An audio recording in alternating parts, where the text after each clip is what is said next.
Assalamualaikum warahmatullahi wabarakatuh.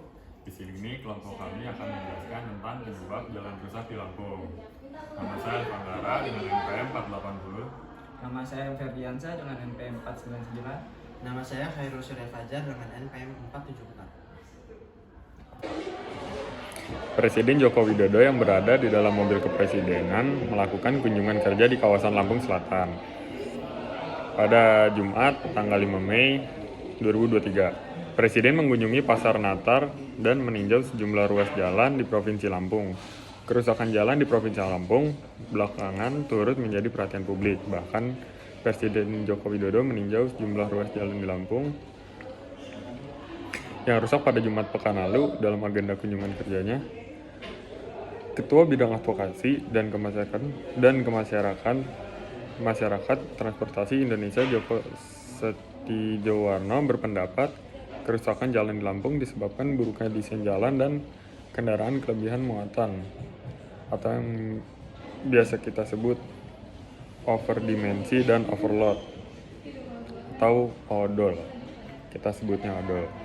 Menurutnya, akar permasalahan dari desain jalan di Lampung adalah tidak adanya drainase atau daerah resapan air.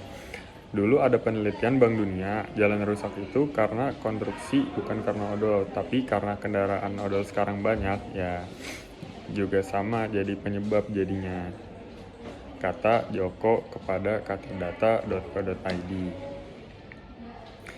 Ia menduga pemerintah Provinsi Lampung tidak membangun jalan dengan benar. Walau dibangun, Joko pesimistis anggaran konstruksi jalan di Lampung tidak akan dikorupsi. Pasalnya, realisasi anggaran Lampung masuk peringkat 3 secara nasional. Adapun realisasi anggaran Lampung pada 2021 mencapai 95% atau senilai 7,38 triliun rupiah. Dugaan Joko, ada oknum pemerintah daerah bersekonjol dengan konsultan pengawas untuk mendapatkan pendapatan lebih melalui retur fee. Dengan demikian, hanya 60% dari total anggaran konstruksi yang benar-benar digunakan untuk membangun jalan, 40% terbagi untuk membayar pajak, keuntungan kontraktor, kepentingan retur fee, biaya operasional non-teknis, kata Joko. Pada 2021, Kementerian Pekerjaan Umum dan Perumahan Rakyat mendata kondisi jalan nasional dengan kondisi mantap di Provinsi Lampung mencapai 92%. Kondisi mantap di jalan provinsi hanya 76%. Sementara itu, kondisi mantap jalan kabupaten hanya 55,16%. Artinya, mayoritas jalan rusak di Lampung adalah jalan kabupaten yang mencapai 6,677 km. Secara nasional, jalan daerah dengan kondisi rusak mencapai 52%. Sementara itu, Chairman Supply Chain Indonesia Setijadi belum dapat memastikan apakah kendaraan kelebihan muatan dan dimensi atau odol menjadi penyebab utama kerusakan jalan di Lampung. Menurutnya, perlu ada penelitian lebih lanjut terkait rute yang dilalui oleh kendaraan logistik di Lampung. Walau demikian, lanjut Setijadi, kebijakan zero odol yang diwajibkan sejak awal 2023 gagal dipatuhi pemangku kepentingan. Menurutnya, penyebab utama hal tersebut adalah tidak memiliki tekad yang kuat dalam mengimplementasikan kebijakan tersebut. Tidak semua pemangku kepentingan termasuk kementerian-kementerian yang terkait punya pemahaman dan tekad yang sama terkait zero odol. Kalau dari sisi pemerintah saja belum satu suara, ini akan bermasalah dalam implementasinya, ujar Setijadi.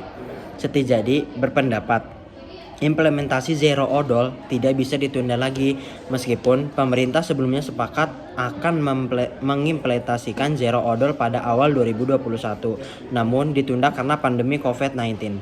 Ia khawatir penundaan zero odol lebih lanjut akan menggagalkan kebijakan zero odol di dalam negeri. Oleh karena itu, kolaborasi antara pemerintah dan penegak hukum yang baik menjadi penting dalam implementasi zero odol. Selain itu, kata dia, pelaku usaha tidak perlu khawatir terkait dampak penerapan zero odol. Seperti diketahui, salah satu kekhawatiran industriawan terkait zero odol adalah peningkatan inflasi di dalam negeri. Setijadi menilai Pemerintah telah memperhitungkan dampak tersebut saat menggodok rencana zero odol. Ini sudah menjadi tugasnya pemerintah. Artinya, pemerintah saat melakukan kebijakan tentu sudah memperkirakan dan sedang menjawab dampaknya kebijakan tersebut. Ucap Setijadi. Sekian materi yang telah kami sampaikan, kurang lebihnya mohon maaf. Wassalamualaikum warahmatullahi wabarakatuh.